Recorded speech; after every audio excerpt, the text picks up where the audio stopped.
વિસ્તારમાં થોડા દિવસો અગાઉ એમ્બ્રોઇડરી મશીનમાં માથું ફસાઈ જતા ફાયરના જવાનોએ મહા મહેનતે કારીગરને બહાર કાઢી સારવાર અર્થે ખસેડ્યો હતો. જોકે તેનું સારવાર દરમિયાન મોત થયું હતું. આ ઘટના ઘટી ત્યારે કારીગરના મોતને આકસ્મિક મોત સમજવામાં આવતું હતું. જોકે પોલીસ તપાસમાં કારીગરના મોતમાં નવો ખુલાસો થયો છે.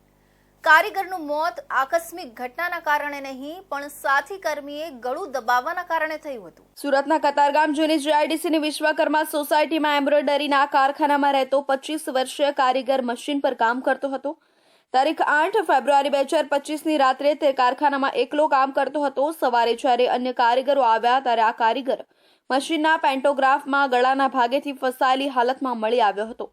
કારખાનાનો ગ્રીલનો દરવાજો અંદરથી બંધ હતો. આખરે આ કારીગરને ફસાયેલો જોઈને કારીગરોએ આ બાબતે ફાયર બ્રિગેડને જાણ કરી હતી.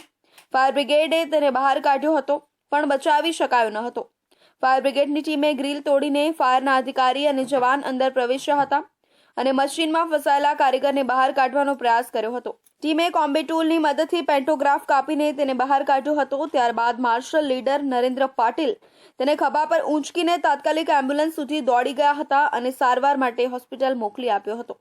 જોકે સ્મીમેર હોસ્પિટલમાં કારીગરને મૃત જાહેર કરવામાં આવ્યો હતો. કારીગરનો ગળાનો ભાગ મશીનમાં ફસાઈ જતા ફાંસો લાગીને તેનું રાત્રે જ મોત થઈ ગયું હતું એવું માનવામાં આવતું હતું. જોકે બનાવની જાણ થતાં કતારગામ પોલીસ હોસ્પિટલ દોડી ગઈ હતી અને વધુ તપાસ શરૂ કરી હતી. રઝબ અલી ઝફીરુદ્દીન અંસારી મૃતક કારીગરની સાથે રહેતો હતો અને પોલીસ જ્યારે તપાસ કરી રહી હતી ત્યારે પીએમ કરાવવાની ના પાડતો હતો. બીજી તરફ મૃતકનો મોબાઈલ સ્વિચ ઓફ હતો. તે ઓન કર્યો તો તેમાં 60% બેટરી ચાર્જ હોવાનું જાણવા મળ્યું હતું. તે સિવાય જ્યારે પોલીસ પંચનામું કરી તપાસ કરતી હતી ત્યારે રઝબ અલી મૃતકનો ફોન વારંવાર માંગતો હતો. આ ઘટના બાદ તે બિહાર જતો રહ્યો હતો. જેથી પોલીસની ટીમ બિહાર ગઈ હતી અને પૂછપરછ માટે તેને સુરત લઈ આવ્યા હતા. આરોપીની કડક પૂછપરછ કરતા તે ભાંગી પડ્યો હતો અને કારીગરની હત્યા પોતે કરી હોવાનું કબૂલ્યું હતું. સ્થળ તપાસ કરી અમારા કતારગામ પોલીસની ટીમે ત્યારે થોડુંક અમને શંકા ગઈ હતી. કેમ કે જે મશીન હતું એમ્બ્રોઇડરી મશીન એની અંદર આ જે મરણ જનાર છે એનું બોડી ફસાયેલું હતું અને ત્યાંથી ઘણી બધી જગ્યાઓ ઘણા બધા એવા સાધનો હતા કે જેનાથી એ ચાલતું મશીન રોકી શકાય એમ હતું. ત્યારબાદ પોલીસે ત્યાંથી એક મોબાઈલ કબજે કર્યો હતો જે સ્વિચ ઓફ હતો. પરંતુ જેવો એ ઓન કર્યો એટલે પોલીસને એમાં જાણવા મળ્યું કે 60% બેટરી એમાં હતી. એટલે બેટરીને કારણે એ સ્વિચ ઓફ થઈ ગયો હોવાની ઘટના નહોતી જણાઈ, પરંતુ એને સ્વિચ ઓફ પર્ટિક્યુલર કરવામાં આવ્યો એવું શંકા પોલીસને ગઈ હતી.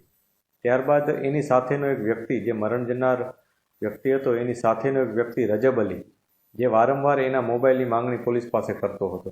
એટલે પોલીસને એની પોતાની જે વર્તણૂક હતી બોડી લેંગ્વેજ એના ઉપર પણ શંકા ગઈ હતી.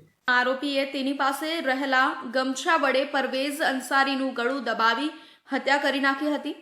ત્યારબાદ કોઈને શંકા ન જાય તે માટે આરોપીએ એમ્બ્રોઇડરી ખાતામાં મૃતકને લઈ જઈ લોખંડની પટ્ટીમાં તેનું ગળું ભેરવી દીધું હતું અને આકસ્મિક મોત થયું હોવાનું રટણ કર્યું હતું. આ મશીન અલગ અલગ જગ્યાએથી રોકી શકાય છે. મૃતક જ્યાં ફસાયેલો હતો તેની નીચે તેમજ હાથની બાજુમાં તેને રોકવા માટે સ્ટીલની પટ્ટી પણ હતી. ત્યાંથી મશીન બંધ થઈ શકતું હતું. હાલ પોલીસે રઝબ અલી ઝફીરુદ્દીન અંસારીની ધરપકડ કરી કાયદેસરની કાર્યવાહી હાથ ધરી છે.